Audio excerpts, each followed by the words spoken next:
Let me ask you to do something that you've probably never been asked to do before.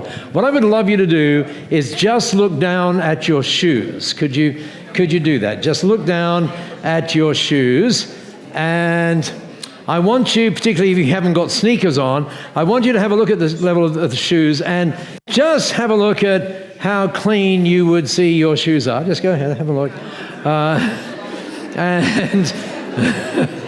And you might want to give it an internal score. We don't want to see, but like a 10 would be, oh my gosh, I could do my makeup, or I could do my hair or whatever. Oh, you're probably thinking I wear makeup up. No, I don't. But anyway, so I can see myself in my shoes. Or alternatively, Darius, maybe they need a bit more of a shine.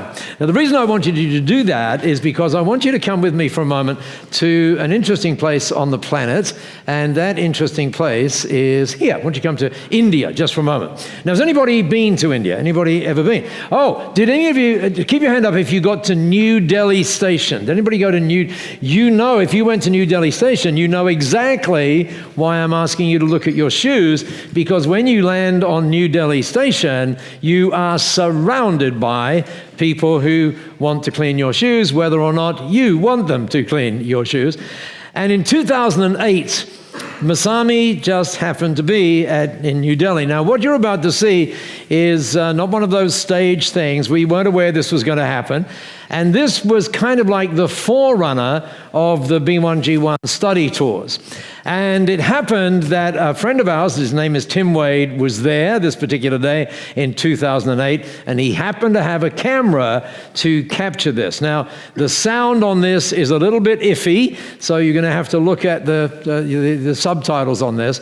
But I think once you've seen this, you will always look at your shoes a little bit differently. So let's have a look at this just ahead of welcoming Masami. Here we go. Hope we go. Here we go.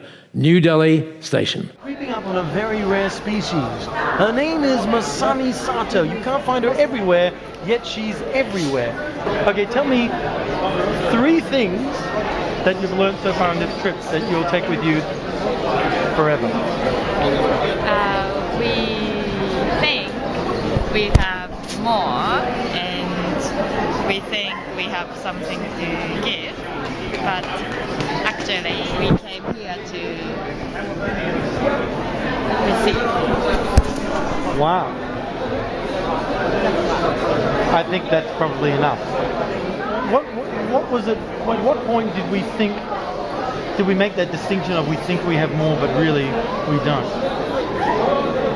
There was this man just on this platform who came to clean my shoes, and everybody was surrounded by lots of people trying to clean shoes, and it's very difficult to get rid of them. And so this man came to me, and then he tried to clean my shoes, and he said, I'm a poor man. So I said, you are not poor.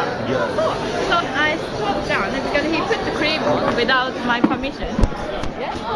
He put the cream on. So I said, no, I clean your shoes. Look, this needs cleaning. So I clean his shoes. His shoes. वो मेरी गंदगी है अच्छा अच्छा no this one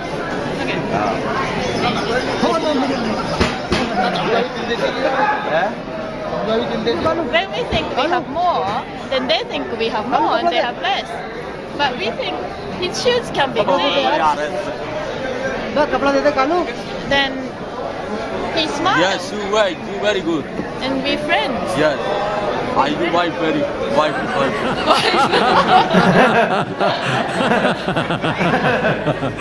Isn't that an amazing piece of video? Ladies and gentlemen, please welcome back the amazing Miss Masami Sato. Now, in this part of the session, I'm going to talk about something a little different.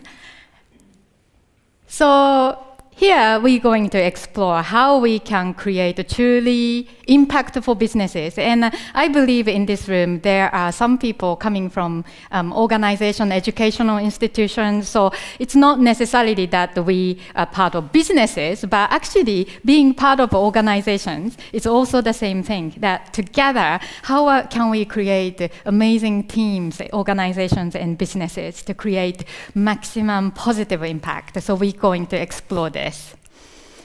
When we talk about things like this, lots of people said, oh, that's CSR. So people ask me, oh, what you are doing is CSR, right? Like, are you a CSR consultant? And then I usually go, no, because we don't like this terminology, corporate social responsibility, because it sounds like this is for large companies to do this because they have to.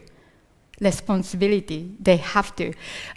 But today, yes, like businesses, large companies are expected to do good in a way, but quite often there is that sense of disconnect. And then people think like, oh, big companies are doing lots of bad, so they should at least do some good. But the thing is, in this way of thinking, we really cannot transform our world. So today, we are going to change this definition to business social responsibility. What if every business, small and big, could come together and do something positive and impactful, not because we have to, but because we can? And if we are not worried about the size of impact, the size of good that we do, every business doing something today can make a positive impact. Now, it requires us to shift our thinking also from this profit-centric way of doing business.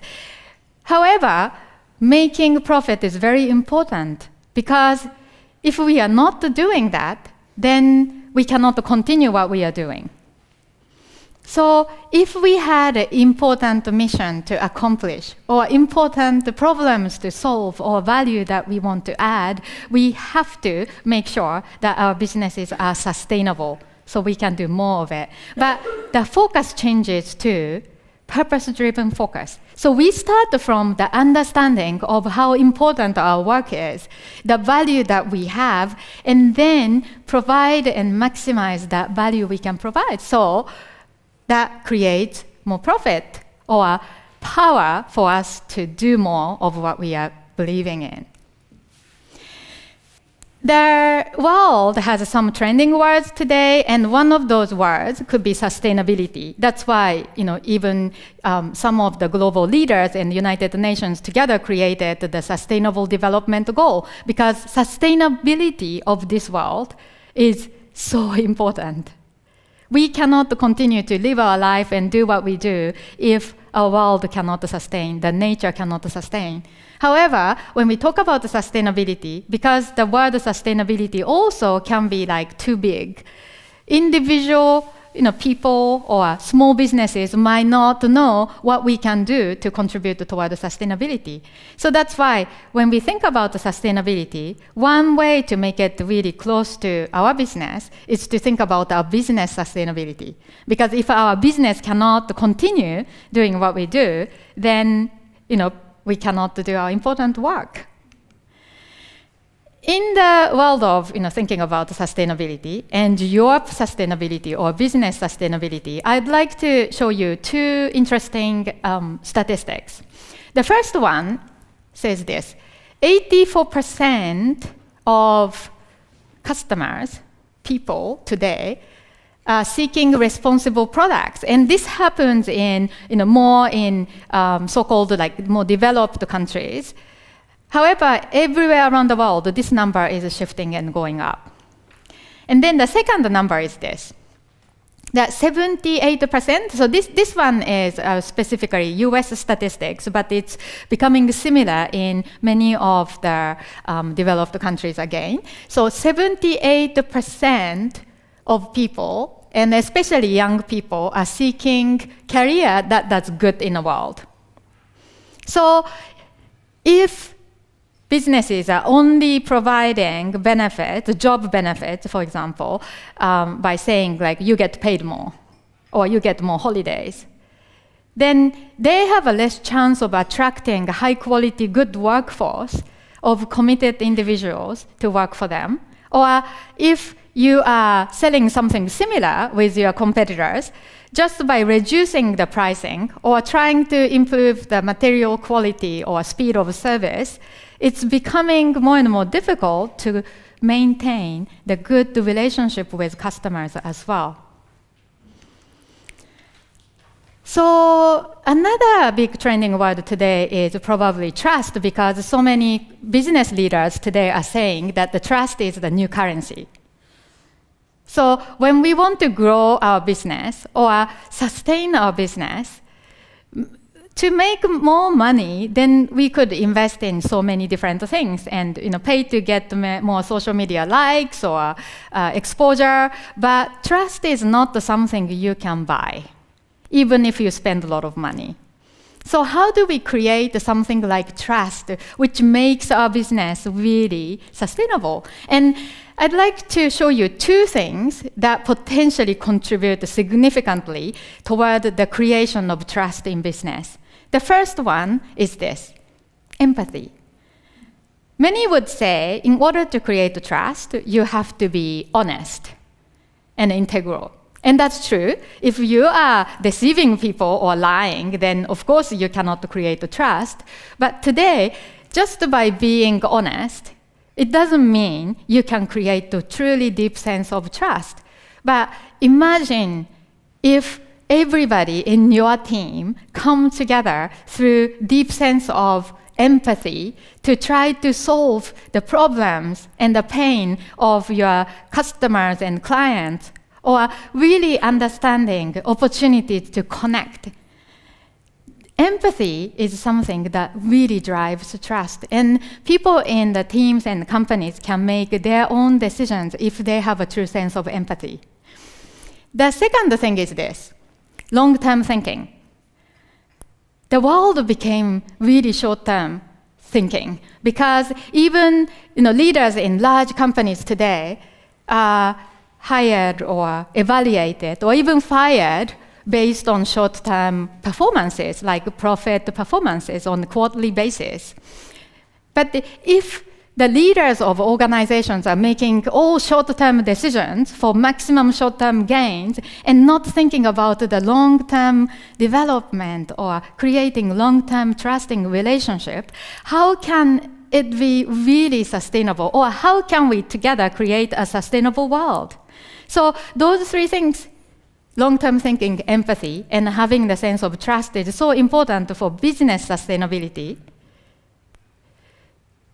But it seems to be very difficult because it doesn't have a specific checklist to create those things. So I'd like you to think about this place where these three things naturally happen all the time. And that place is very familiar to all of us. The place is this: family. In families, people naturally think long-term.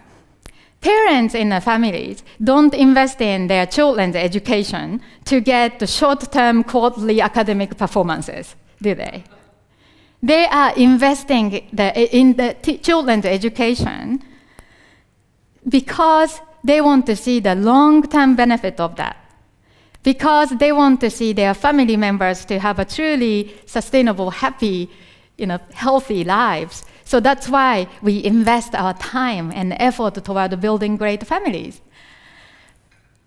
Families expresses sense of empathy, even though people in the family might fight, because they could be too honest sometimes. But through that, families actually care for each other and have an unconditional sense of love. And as a result, families more naturally can create the sense of trust. Mother Teresa once said, the problems with the world is that we draw our family circle too small.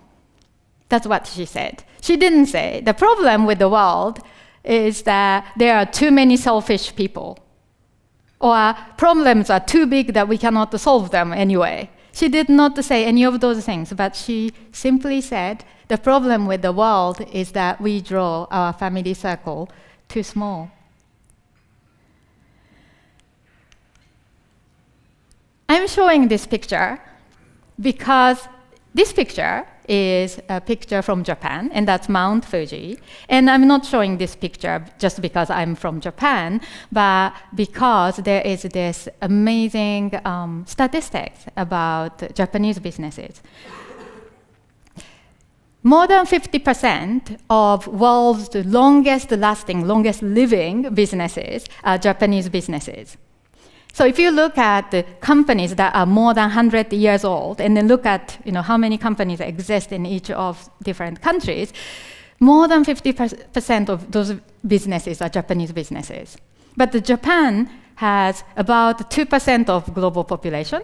So even though Japan is like small country, quite a small country, with densely populated country, but it's quite small. But then 50% of longest lasting businesses are Japanese businesses. So how is that? And the discovery with this is that almost all of those businesses are family businesses. Family businesses. And this business in the picture happened to be operating since 718. So it's a very long-lasting business. And this is a Japanese accommodation, traditional accommodation. So we might think, okay, creating family businesses seems to be making those businesses to sustain and last. But the thing is, everywhere around the world, we had businesses for years and years, and then most of those old businesses were family businesses. So why is it that Japan's family businesses last so long? And as we look deeper into this, there is one thing that can explain this. So in Japan, it's quite common for family businesses to adopt outside grown-up adult individuals into the family so they can continue to run the family business. And so why they do this is in family businesses, because even though they are family and connected, there are times that there are no more children to inherit the family business, or children of the family might want to do something else, and they said, oh, I don't want to inherit this business anymore. So all the businesses, family businesses, face those issues too. But Japanese family businesses figured out the way to overcome those issues. And so what happened is this adoption is not through marriage. So let's say young apprentice comes to work for the family business for years, and then they fall in love with each other. And one day, the guardians of those family businesses would say to the young person, today you are our son or daughter, and we work together to carry on with our family legacy. So that's how those family businesses last, hundreds and hundreds of years together. So this leads us to an idea that maybe creating sustainable business is to create more of family thinking in our business, so that we can think long-term and express great empathy and create a deep sense of trust. I said that earlier, when I was living in the countryside, I learned so many lessons, powerful lessons, and one of those things was the abundance cycle. And so as we think about the sustainability of business and also creation of family thinking as a culture, creation exercise, then the question is this: how can we create more of, giving cycles and giving culture in our business so everybody can come together with a sense of wanting to help each other, give to each other, create something great together in the long run? So today we're going to talk a bit more about the creation of giving culture. And the giving culture is not necessarily just about giving money to a charity. It can be a great part of this. But giving culture is also to do that through the sense of generosity, caring, and gratitude together with the team, and express that in so many different ways in our business. So let me show you a few, like a practical example of these situations where we can exercise family thinking. So let's start with the first one, which is hiring. So if you are looking at hiring new team members, bringing in new team members into your business or organization, how do we make the right decision as a family business? The simple thing to do is to first think about the capabilities, because we need to have somebody who can do the job that we need to make happen. So we want to hire somebody with capability, but we might want to also think about personality, attitude, culture match. Right? And then if we have this, and then we kind of assess everybody in this chart, then we know that we don't want to hire people who are not capable to perform the job, and then doesn't match with our values and culture. Then another obvious one is to go for hiring people who are capable to do the job, but also bring great personality and would fit in the team really, really well. But the problem with this exercise is it's really difficult to find people who already have 3 ticks. So this is a struggle. So now the next thing to do is to think about the other ways to make decisions, and then we might go for job ad and advertise, and then do an interview, and then ask for CV, resume, and then we look at the past experiences and qualities, and then go like, oh, we need somebody who has the capability to perform the job and do it really well. So that's the kind of traditional thinking. But when we do this, and then bring in people who just don't bring in the right attitude or personality, then creation of giving culture becomes very difficult. Right? And if you are exercising family thinking, what kind of people do you would you like to bring into your family? And probably that's those who would fit into your belief or ideas or culture.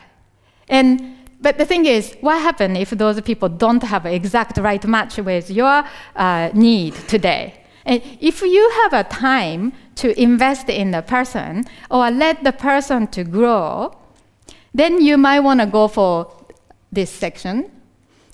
So somebody who has great personality, you love that person so much, but then you might work together to develop the capability. And if it's not the right time for you to hire that person, let's just stay connected so that in the future, when there is right opportunity, maybe you can work together.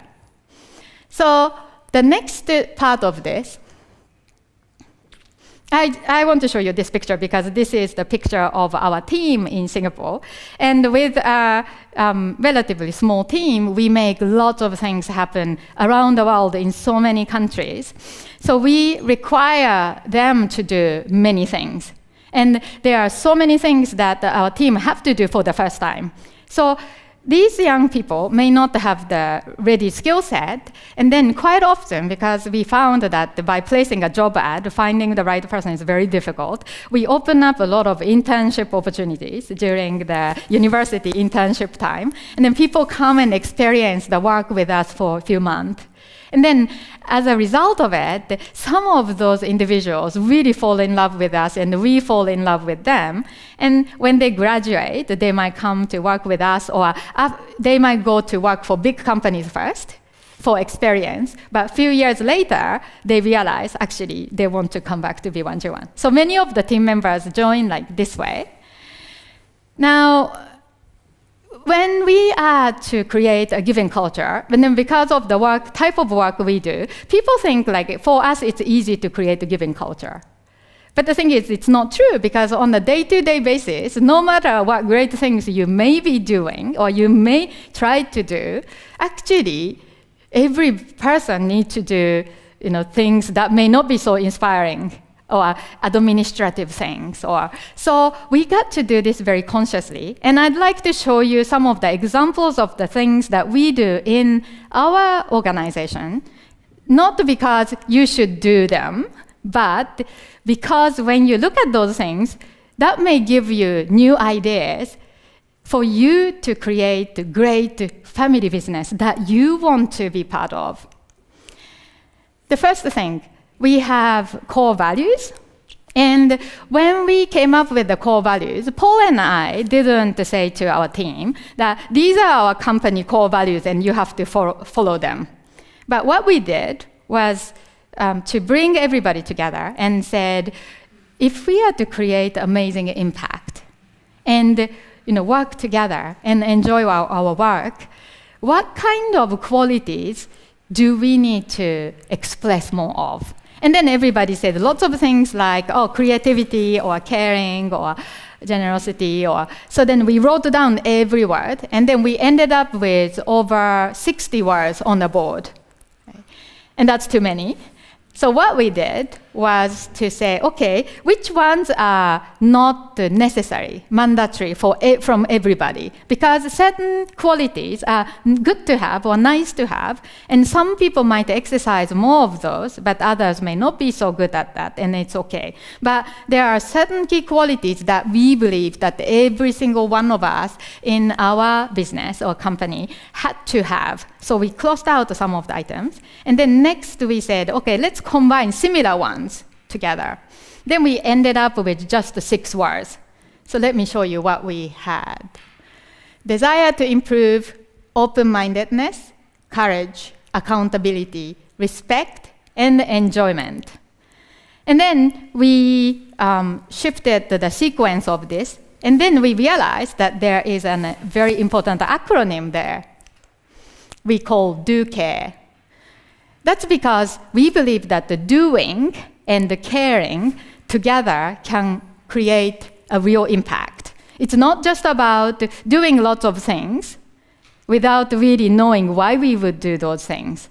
Or it's not just about wishing that something great would happen, but with a great intention and caring and taking action, then we can together create a great impact. So this do care value became something very easy to remember, but also something that we incorporate in everything we do. So in the morning, every morning at 9:50 a.m., our team comes together just about 9 to 10 minutes, and then we talk about what we are to accomplish together. But one of the team members will always take turn to open up the morning meeting with just a 2-minute sharing of insight, ideas, experiences, or story about any of the do care values. So we reinforce that to be part of our everyday work.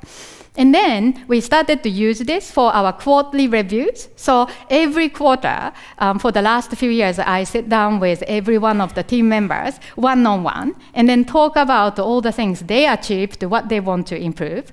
So in the early days, I used to say to the team, okay, can you do self-evaluation of yourself against these do care values? And then one day I sat with a team member called Jeffrey and said, Jeffrey, tell me how you would rate yourself in between 1 to 10 with desire to improve. And then Jeffrey said to me, I think I do quite well. I always have a desire to improve, so I think I'm at 7. And I said, well, that's great. And then 3 months later, we came together, and I said to Jeffrey, so how did you do this time with desire to improve? And then Jeffrey said, let me think. Yeah, I think I did 7. And then the third time, I sat down with Jeffrey, and I said, Jeffrey, how did you do? And then Jeffrey said 7. Then I thought, this is not working. So what happened is when the team chose those words are important to us, and we think we are generally good with them. So everybody ended up rating ourselves like around 6, 7, 8, and we didn't know how to make a significant improvement with any of the items. So we came together and said, actually, we need to make this more tangible and meaningful.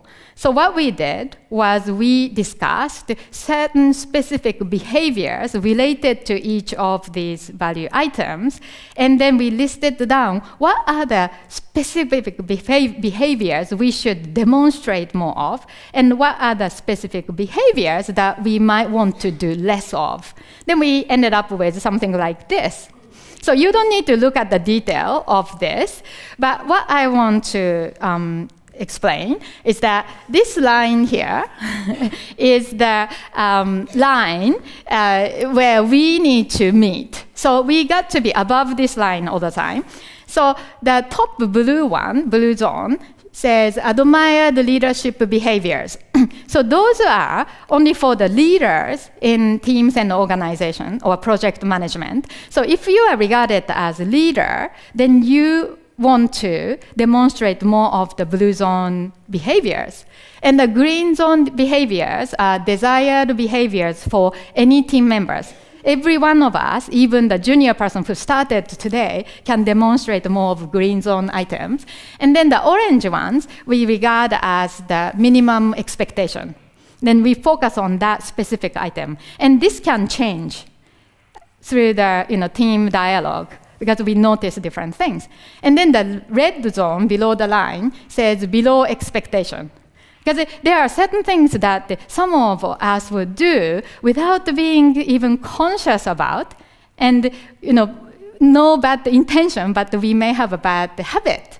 So if we just look at the zone, respect area, then there is the blue zone item. And then if we go down, then we got the red zone items. And then if you look at this one, jumping in when somebody is still talking, this is the thing I used to do a lot of.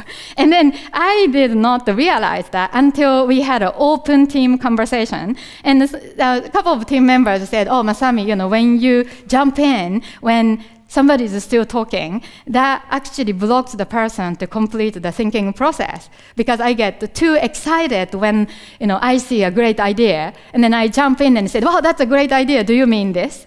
But then that wasn't serving. And so whilst I thought I was pretty good with respect because I never intentionally offended anybody, but there were certain things I didn't see, but others saw, and I learned from that. So for the next quarter or 6 months, I focused on this to try to do less and less of stepping in when somebody is still talking. And if I did it again, because a habit is hard to change, so if I did it again, the team was encouraged to say, hey, Masami, you did it again. Then I go, yeah, oops, oh, yeah, I did. And so it makes it so easy to focus on the things that we want to change. And doing so without the judgment makes it fun, but also very, very clear and tangible for all the team members. So this exercise could be very useful. We also incorporate all the things that we do and all the values and the rituals and all that in our company handbook. And you may already have a company handbook, but lots of companies, like especially large companies, have a company handbook to try to make things clear. But the company handbook tend to be like a collection of rules and regulations often. So it might talk about how you claim your annual leave or all that kind of things. But we tend to forget to talk about something that is so important in the creation of culture. And so if we regard our company handbook as a family guide, in your family guide, what kind of things do you want to express and talk about? Because we create, our company handbook in 2 versions. One is an internal version, which has much more details to make things clear. But we also have a public version to show our culture and then post it on our career page on our website. So when anybody is interested in working with us, they actually can take a look at this and then either say, I don't think I will fit in this culture. It's too happy and positive to me, or I really want to work with this business, even if I don't get lots of money or more holidays. So we tend to attract people who want to give more just by communicating these things and then welcoming new team members, sharing the family guide when they come into our family business. And this family thinking is also very, very useful because it's not only those like hiring or team exercise time, but even when we are doing like firing or repositioning, the family thinking makes it so much easier because that conversation of asking people to leave could be a very uncomfortable, difficult thing to discuss.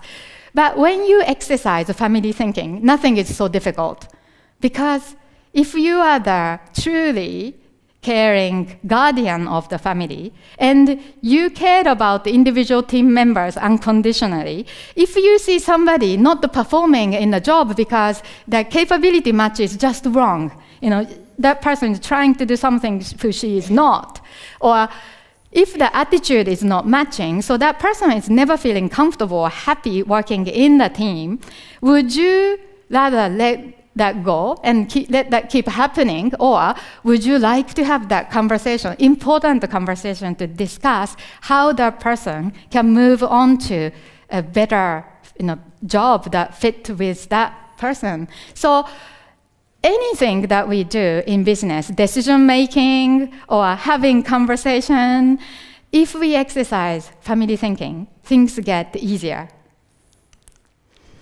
Now, there are certain things we would do more of as the guardians of family.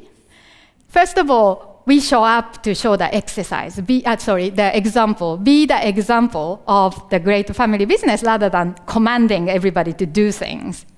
And we would be honest and also being open. And we exercise unconditional care for everybody in the business. And regard this, working together as a continuous learning rather than just getting the job done. And to make every person in the business to create the collective legacy. Even if you are the owner of the business, your business is not only your legacy, but it's the legacy of every person who works in your business to make things happen together. When the team come together with that sense of accomplishing something bigger together, your business will create amazing success. The definition of success used to be this, that success is defined by the size of, house or amount of money you create or fame that you establish. It used to be that, but today's success is this. Yes, accomplishment is important, setting a great goal that we can achieve together or number, target, that's important. But imagine if you also had the real meaning, the real sense of purpose, to achieve those great goals together, that's when you would experience the true success and the true legacy in your business. And this picture is the symbol of legacy because for me and Paul too, doing this tour, Impact the World Tour, traveling around the world, has been the expression of legacy because we wanted to hand over what we created and the responsibilities and the meaning to all of the different businesses that we work with so that they can be the ones to inspire their community, their team, their customers, their clients, so that we can become the true partners to create the collective legacy together. So now I'd like to invite Paul back to the stage. And as a person who accomplished so many amazing things, influenced so many tens and hundreds of thousands of businesses throughout his lifetime, I'd like him to share a little bit more about how you can create amazing, impactful businesses. So thank you so much again for listening. You're amazing. Isn't she amazing? Say again, thank you to Masami. Wasn't that great? Well done, Masami. Whoa, yes. Whoa. By the way, she was very gracious today. That time when she shows the picture of the team and she says it's a young team, that sort of thing. She says Paul does increase the average age, which she didn't say today. By the way, I was sitting at the back listening to that and as enthralled as you were, but I noticed that, which was great, you were taking pictures of lots of things, particularly those the cultural things that you're looking at. So I thought, is it okay? I thought it might be useful if you would like it if we sent you you some of that stuff, with like the company handbook and all of, would that be, show me hands if you'd like, oh God, we sent it to all of you. let me just make sure that we have that. Okay. Very, very good. All righty. The whole legacy piece is kind of interesting. So I want to take you on a trip. We talked about the how and the why of creating a business that really matters, but what about the how? So let me talk with you about some of the how. Masami has already given you some inside stuff, but let me give you some outside stuff, if you will, so that you know, and not only you know, but the people with whom you interact know that what's going on, and therefore you can leverage that legacy. By the way, that whole cultural piece that Masami just spoke about, some of us would remember a great the sort of management guru called Peter Drucker. But Seth, in his new book, actually says something that's kind of interesting and relates to what Masami said as well. He says this: if you want to make change, which of course we all do because that's a constant, then begin by making culture. Right? Begin there. Begin by organizing. Look at this, a tightly knit group. Begin by getting people in sync, the kind of thing that Masami was talking about with Do Care. And then, look at this, culture beats strategy. That's interesting. Culture beats strategy, so much so that culture is strategy. Does that make sense? You get that. That's why stuff that Masami was talking about was so critical. Now, some of you may know who this guy is, but does anybody know who this guy is? Anybody? Okay, let me show you the book that he's most famous for. This is Michael Gerber, and way back in 1990, he wrote this book. Does anybody here remember this book? Anybody? Oh my goodness, it didn't land in Lithuania. Oh, this this is really interesting.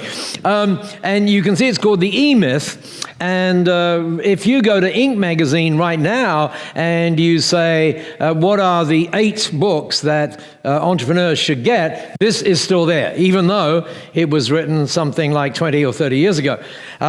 Michael talks about working on the business as opposed to working in the business.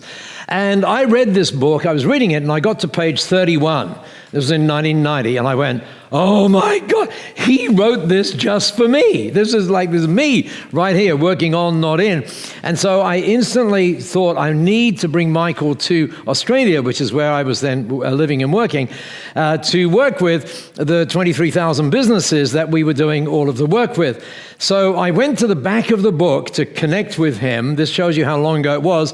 And there was a fax number. Do you remember fax numbers? Weren't they interesting things, right?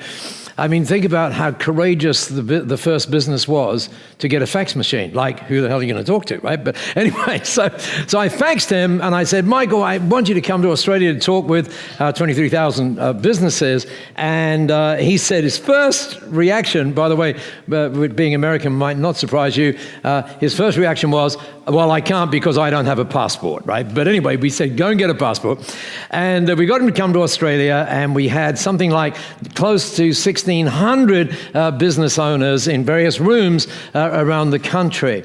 And one of the things that happens whenever you would meet with Michael, if, for example, you wanted to bring him to Lithuania, then he will always, if you're having a coffee with him, he'll say, get out a notepad. And frequently you haven't got the notepad, so he'll say, write it on a serviette. So I had this moment with Michael.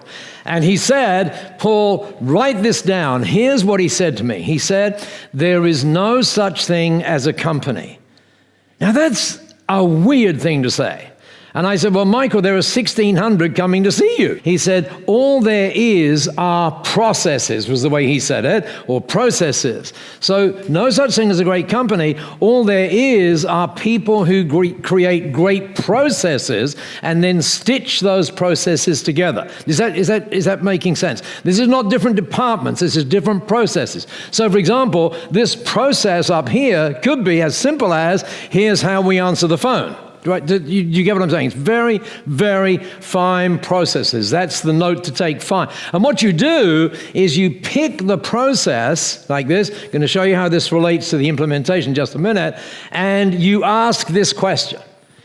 When you pick that process, you say, is this how an inspiring business would do this, or an inspiring enterprise would do this? And then and by the way, why wouldn't you want to ask that question? Because surely we want to be inspiring, both for ourselves and for our customers, and indeed for the team members.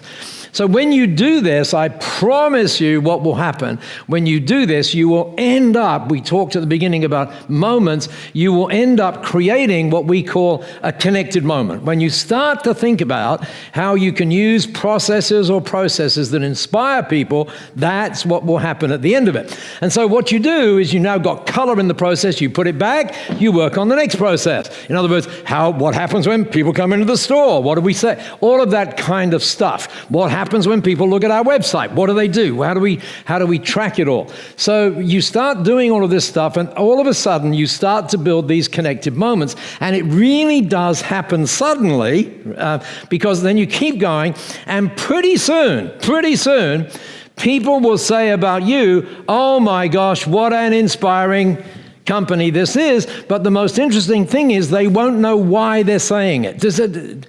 You're looking at me really weird. Because it's almost like it's happening under the radar. Does that make sense? All these things. And by the way in which you do this, I'm going to show you how to do it, is you look at inputs and outputs on the processes.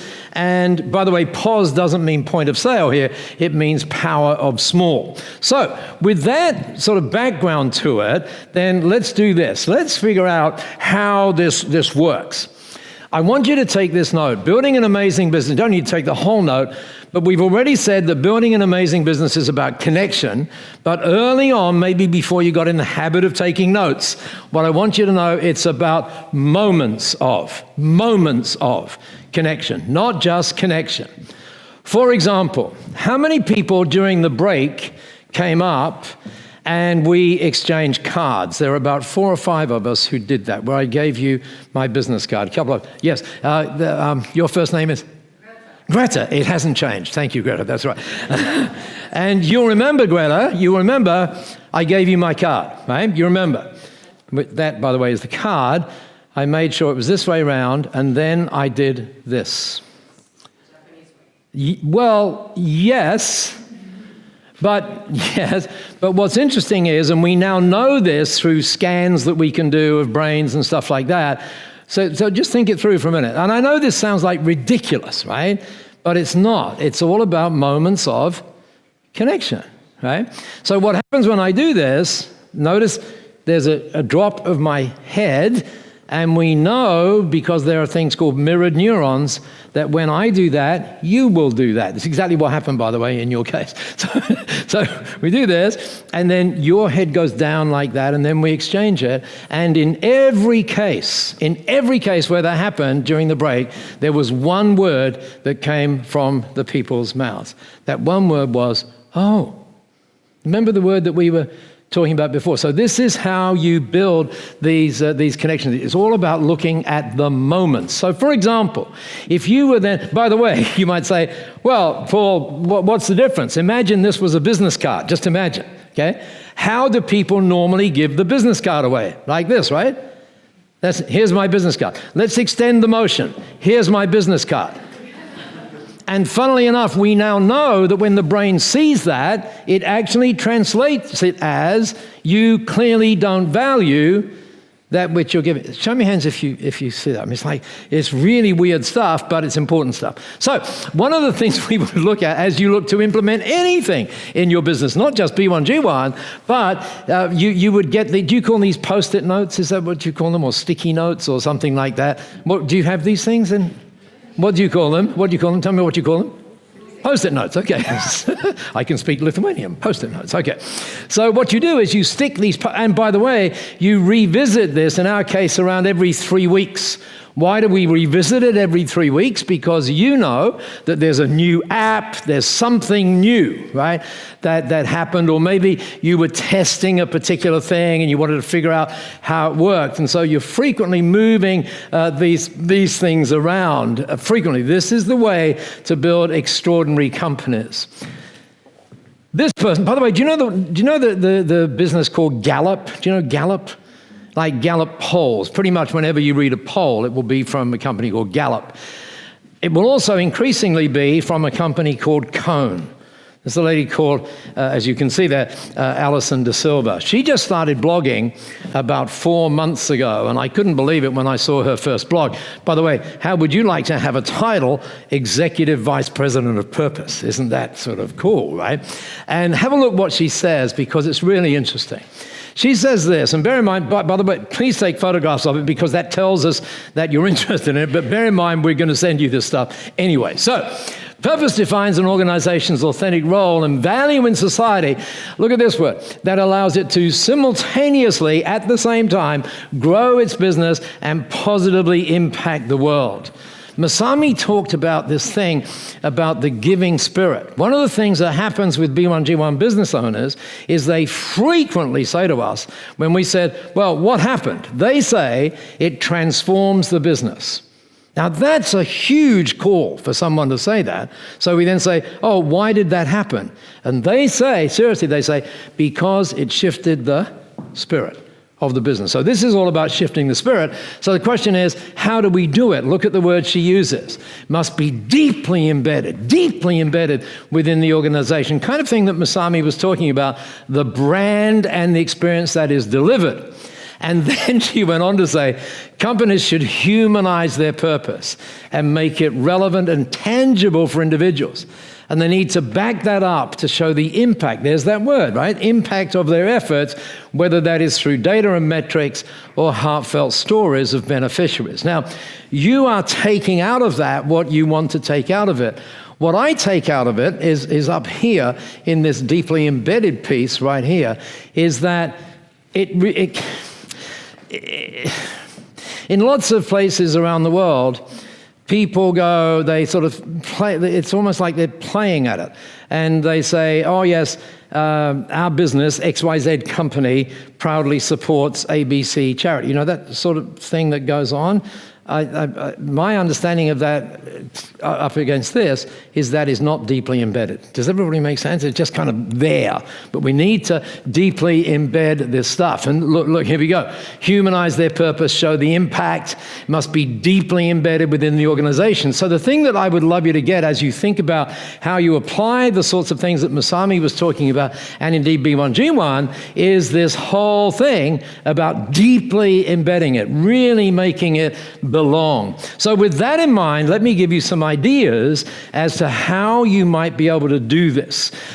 Here's a company called Dent. They happen to be a training company in the United Kingdom and in Australia and in the US as well. And one of the things they did is, and here's the big message, I probably should put this up on the slide, is what they did is they simply plotted the customer journey. Said, okay, when a customer comes on board, what are the things that they're experiencing? Does that make sense? They're experiencing a phone call first, and they're experiencing, are you seeing it? And they happen to get 17. Now, you might only get 3. That's okay. They got 17. Why? Let me see how well you've remembered things. Why is 17 an interesting number? Because there are 17 of these things. So what they then did, but again, the idea is not to get 17. Don't think that. I mean, 3 is fine. But this is how you begin the process or the process. And so here's all of the moments of connection, right? Starting from a phone call and everything else. And now all of their B1G1 things are linked to those processes. Show me your hands if this is making sense. Is this making sense? This is kind of like deeply embedding things. Does anybody in the room run a coffee shop or a cafe? Oh my goodness, you do. And where is that? Okay. Yes. Okay. Where is that? In Trakai, Apollo Stavo Kluba. Oh, there. Okay. Yes. And is it like does it look a bit like that? It's fine dining, but it's fine dining, but okay, this is not fine dining. This is drop in. This is drop in and have a coffee. So this is a place called CK, and you can see it's a coffee shop, but you would go there at lunchtime and you would have not fine dining, but stuff that caters to your hunger. And so what they were doing is they were thinking about the customer journey, just as we were looking at right there. And so they thought about it and they said, if I can illustrate, can I illustrate by doing that? I would imagine that if I did the same thing with you, I would imagine that part of the customer journey is at the end, not at the beginning now, but I'm thinking about the end, where you would present them the bill, probably in a black American Express folder or something like that, right? And you would present them the bill, they would give you the credit card, you would come, right? That, everybody see, this is a moment of connection right there. So have a look at how they do it. Masami spoke with you about gratitude certificates, but what they do is they decided this is lots of, how can I put it? It's frequent connection to a lot of people. It's a sort of a busy place. So they wanted to make it easy. So what they did, they got 7 different colored business card size things, and they would put that in the wallet after you'd paid the bill. On that thing, it would say this: we want to let you know we're really grateful that you came in today. And then there's a little, on the real one, there's a PTO, meaning turn it over. And so this is Tuesday's one, as it happens. They have a different one for each day, and the waiting team just know which one to go with. This one says, thank you so much for being here. And because it's Tuesday, we've celebrated that by giving a child in need access to life-changing e-learning programs. Have a guess what happens when people see that? It's like, thank you. It's like, oh, and then they would like them to come back again. So you should see what happens on other days as well. How many people think this is cool? And by the way, you can track that on the map. So let's have a look at Wednesdays. So Wednesday's obviously a different color to make it easy. And thank you so much. And because it's Wednesday, we've celebrated that by protecting a fruit tree for a family. And you should see what. By the way, here's the interesting question. See if you get this. Who chooses those projects? They could, but it's not in this case. Because the team members choose the projects. So now the team members automatically have purpose and are connected to something bigger than themselves. Show me your hands if that's making sense, right? So now we start to create a company that really is, remember we talked about it, really is on purpose. And by the way, they will then attract other people of the same type. Do we have any accountants in the room? Any accountants in the room? Any accounting firms? No, they normally don't. Accountants are usually very shy. So the person next to them is giving this person a nudge saying, put up your hand. So now I've called you out, so you might as well put up your hand. Good. Yeah, okay. So they let accountants out on Friday in Vilnius, right? Are you like a public accounting firm, or is that what you... No, I'm not a public. I'm like You work in an accounting thing. This is an example of a public accounting firm.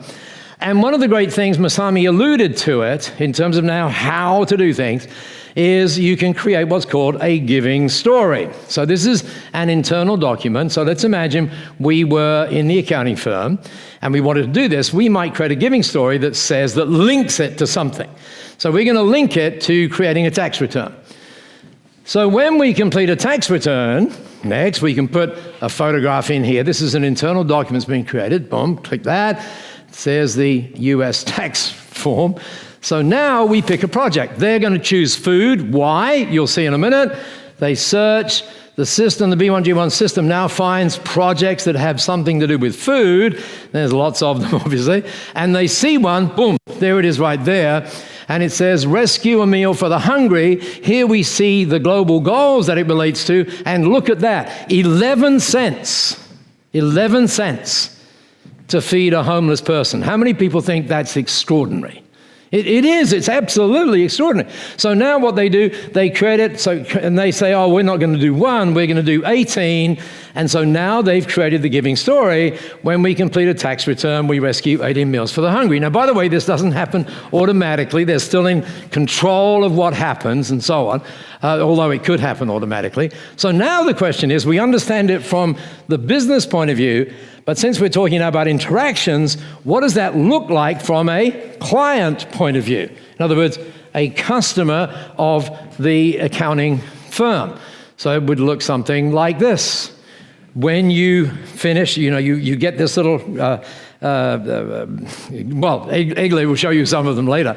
So this would just arrive in the mail, or it could be on an email, or indeed if they pick it up in the office, they would get it in the office. So this is from the accounting firm to you. Specifically, we want to thank you for being a client. And by the way, this is all in your control, all in your control. One of the things we do here is to make sure something great happens every time we do business together. How cool is that? Right? And then, I'm getting passionate. I shouldn't do that, but it is cool, isn't it? So with that in mind, we thought you'd love to know that we just completed your tax return. Or we thought you'd love to know that something great happened when you finish your gym session. Or something great happened when you were in the university. As a result of that, right? And we've celebrated that in this particular case by rescuing 18 meals from great restaurants in our area. They haven't done it. I mean, we've done it for them. And given them to the homeless so that they don't go hungry. We're thrilled to be serving you, and we're especially pleased that we can do something great whenever we do business together. Our simple goal here is to keep on making great things happen in our world together with you. Okay? Now, we said this is about forming connection. We said that. How many people get this is an extraordinary connection that's being formed right here, right? Right here, and it's shifting the spirit, and it's transforming the business as well. And there's lots and lots of there's lots and lots of examples of this. One of the things that when we started working with Egle and Leonora, one of the things I loved about their business was the name of the business, like Now Be You. What a great name of a business. But sometimes businesses don't have a great name. And as a result of the mentoring process that we go through, here's a guy, he's a landscape designer. Does that make sense? He doesn't actually do it, he designs the landscape. His name is Joe Francis. When he joined B1G1, the name of his business was, get this, was Outer Space.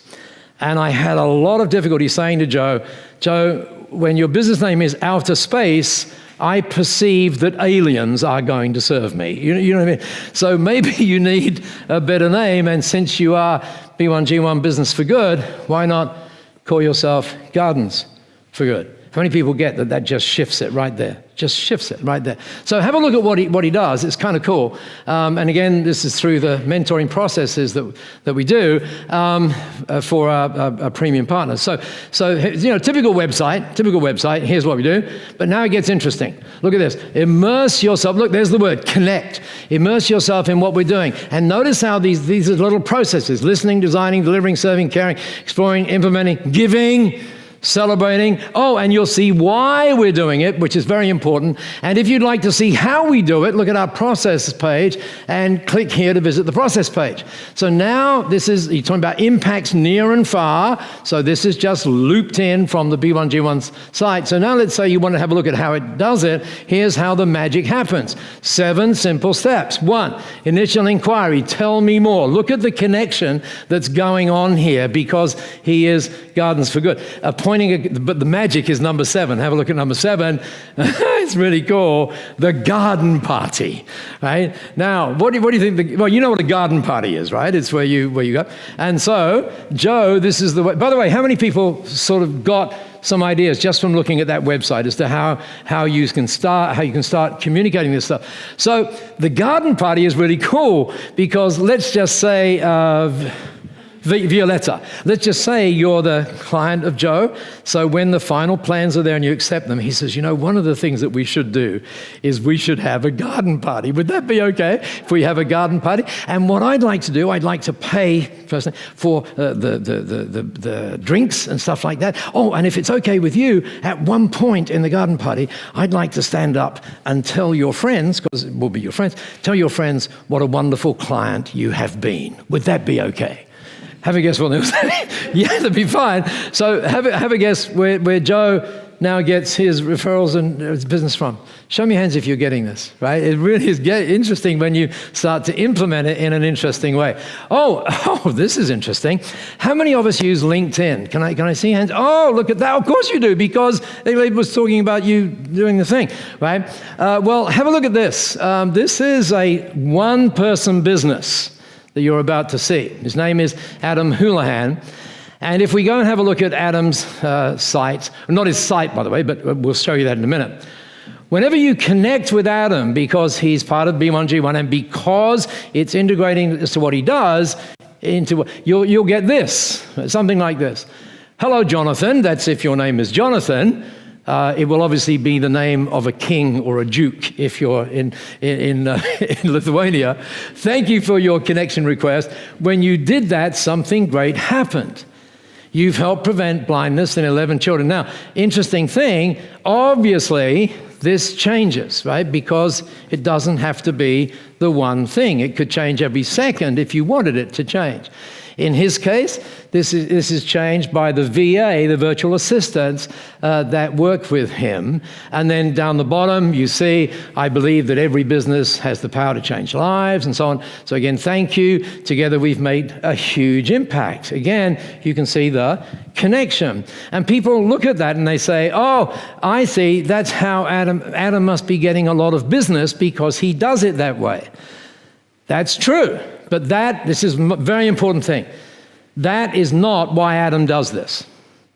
Adam does this because that's who he is. Show me your hands if that makes sense, what I just said. Right? It's that integrity that's there. But it does prove interesting. If we go have a look at Adam's website, for example, and we've just scrolled down a little bit, bear in mind, one-man business. He's been in B1G1 for 3.5 years. When he first saw B1G1, he said, oh my God, I've been waiting for something like this all my life. So let's just have a look. So there's the map, which is just, and just look. This is a one-man business. This is not a Unilever or whatever. This is a one-man business. And you can see, again, as Masami mentioned earlier on, how this is reported. It's nothing to do with the dollars or the cents or the euros. It has everything to do with the impact that you're creating, and that's what we think businesses should be doing. And you can see, again, show me your hands if this is kind of like, whoa, that's so cool, right? And it is so cool, and more importantly, it's so easy to do because you just simply copy and paste it from the B1G1 business. One of the things Masami mentioned earlier on was the idea of, yes, we would love to get some projects in Lithuania, and those of you who stay back after lunch will show you how you do that. But sometimes some of the projects, you may already be giving. In fact, most people in B1G1 already are. So let me show you how you can actually do this without the project even being a part of B1G1. Up here, you'll see that they have a little tab on their site. Most everybody who's in B1G1 has this tab. It's called Impact. And so when you go to that tab, we're going to see their impact page, which again, we create with you. These guys, by the way, are in a town of 26,000 people. Not a town of 500,000 people, but 26,000. Therefore, the idea of them working with local projects is very important. So let's have a look at how this works. So we go there. We see, and they are an accounting firm, by the way. Together, our giving can make, look at this, making impacts around the world. And then down here, you see these businesses or these projects that they support, which never would be in B1G1. These are local projects that they choose to support. And now we realize that through B1G1, we can make an impact on lives around the world. To date, our giving has impacted on this and this and this and this. And you can see it. And all of a sudden, you see something really interesting. That local giving is really important, and we help you do that. But what you also see is that when you're able to say local and global, it just gives you more presence with your potential customers. Show me your hands if you see that. It's really, really important to understand that. Oh my goodness, we got to this part already. Let's do this. If you go, sorry, I didn't mean to scare you there by doing it. So you've all got this thing on your, may I borrow yours for a moment? And I do hope you have kept it there. This little thing here called no peeking. And I hope you did not peek, because there's huge penalties for people who have peeked, okay? So what we want you to do, by the way, does peeking translate into, I think it means no looking, right, or something like that, right? So this is the moment where we're going to have a joint peek, if you would. So now, on the count of 3, you can open it, ready? 1, or you can turn it over. 1, 2, 3, go. Let's have a look That's what you got. Okay, let's have a look. I see smiles coming. I see smiles. Oh, this is a huge smile. May I throw you? Let me find out what you got. That's on. There you go. Just hold. Oh, sorry. So let's see. This is your first name is Lenata. Lenata. Okay, Lenata. What did you get on yours? On my card, Yeah, on your card. What does it say? thank you. By you being at this event, 9 meals are rescued from restaurants and given to the hungry Nine in the meals US. are rescued. How's Yes. that make you feel? Oh, Let me throw it back to me. There you go. Throw it back, and we'll see if someone. Whoa! Anybody have a different one? A different one? Yes. You must. I know you've got different ones. There you go. So this is Agla. Christmas tree. Is that right? Yeah. Okay. So just turn it so the X is facing you. There you go. Just like that. There you go. Ah, okay. Yeah. You. Okay. What did you get? I got a card where it's written, by you being at this event, a woman in Bangladesh receives access to a sewing machine for a Oh, a week. woman in Bangladesh. Let's see. That's not that one. That's that one. Yeah, Is that that's the one you got? Okay. And there's a couple more out there somewhere. What did you get? You got that one. Anybody get a different one? Did we?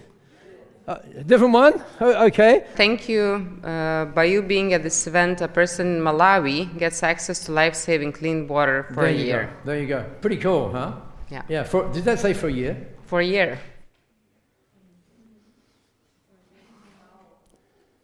Just get it. Just by you being here. Thank you. Now, it's great to be on the receiving end of that, but how cool is it to be on the giving end?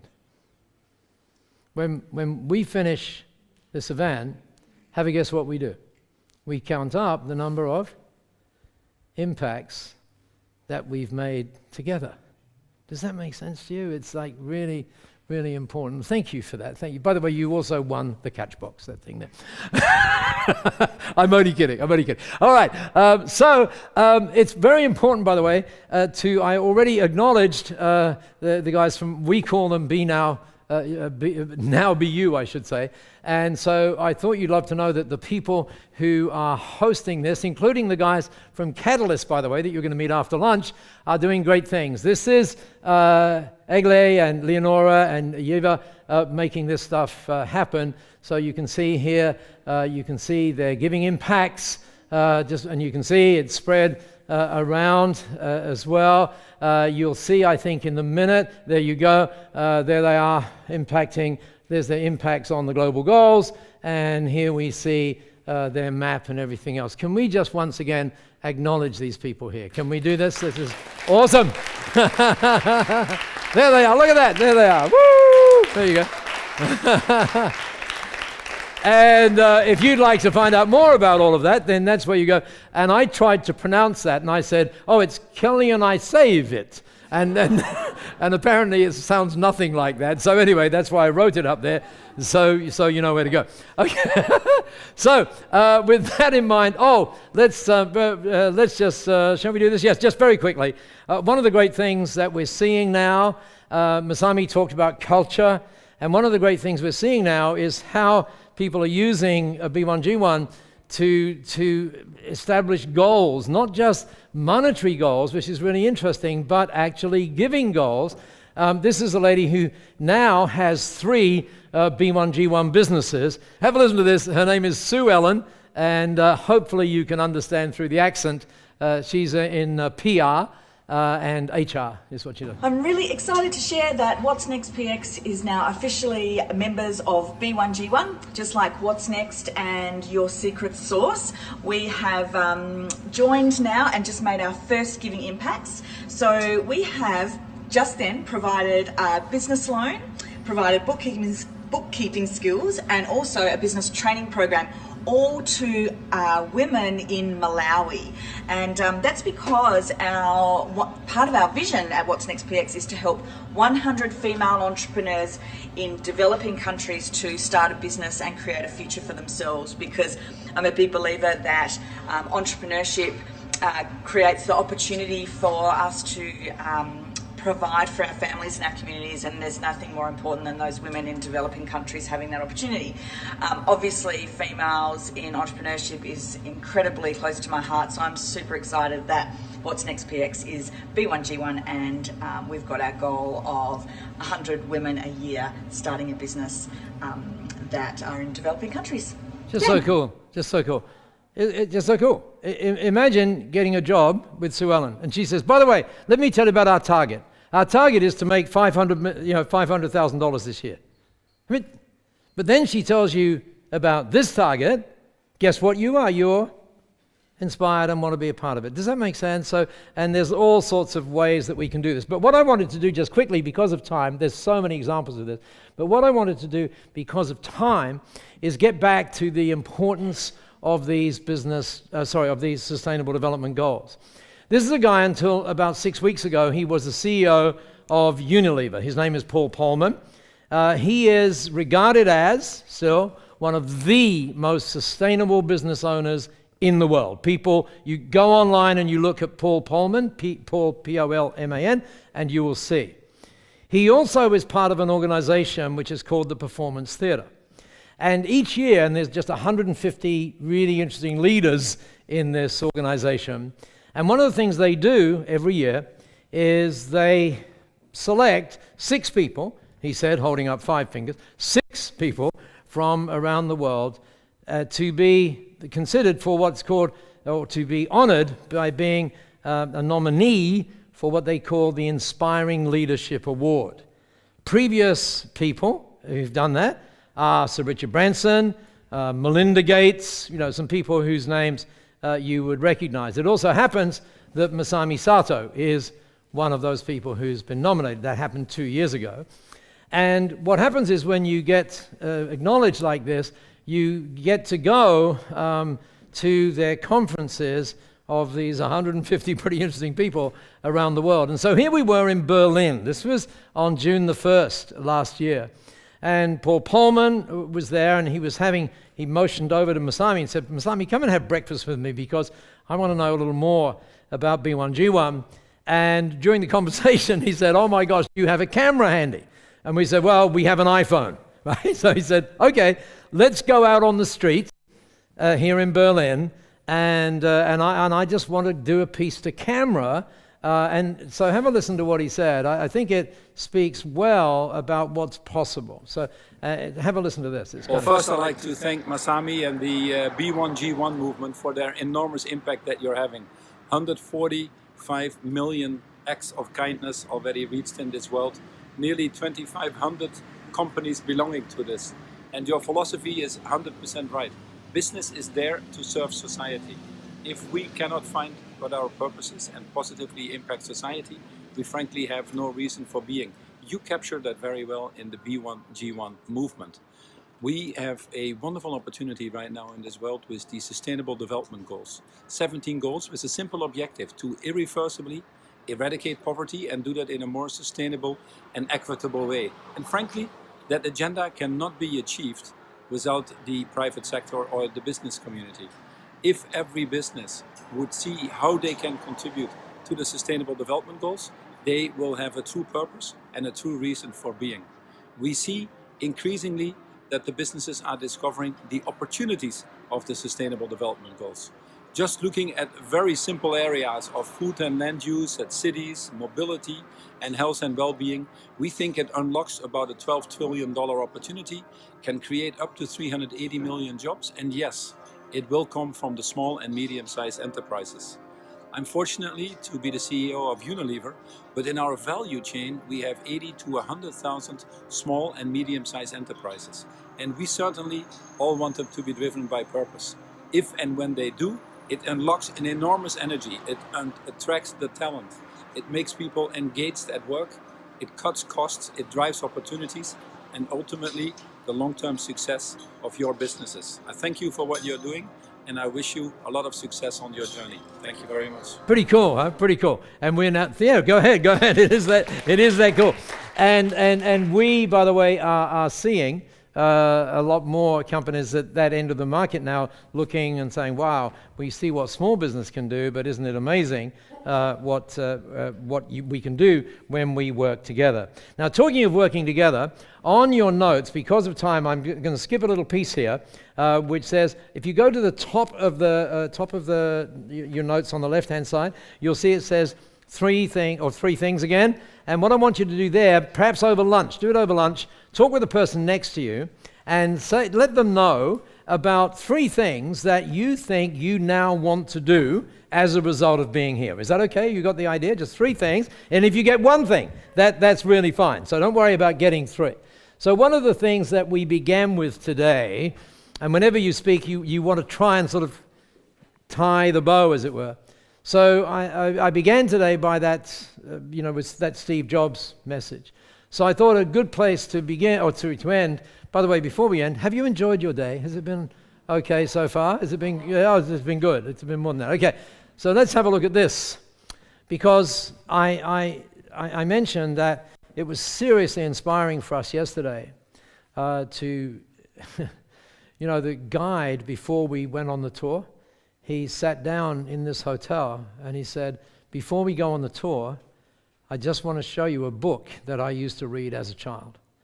And it was an atlas.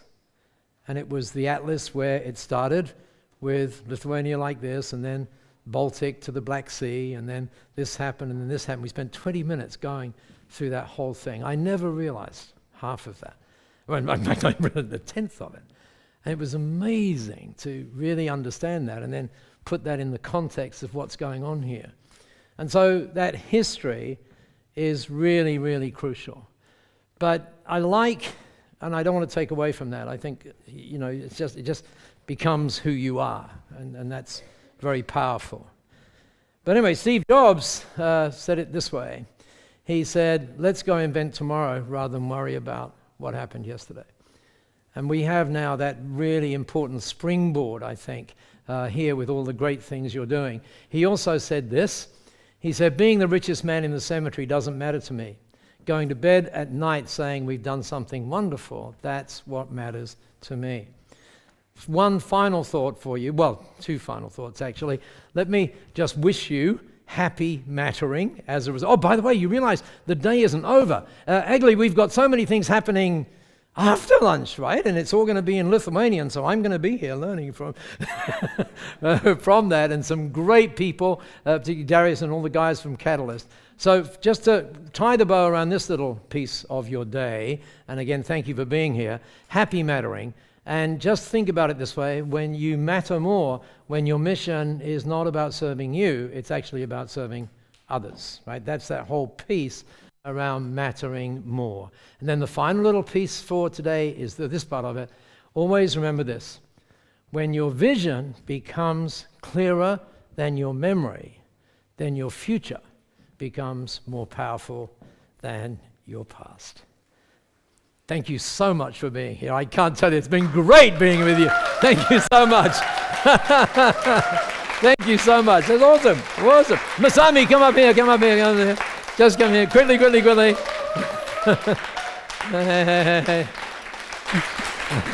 Hey. Thank you.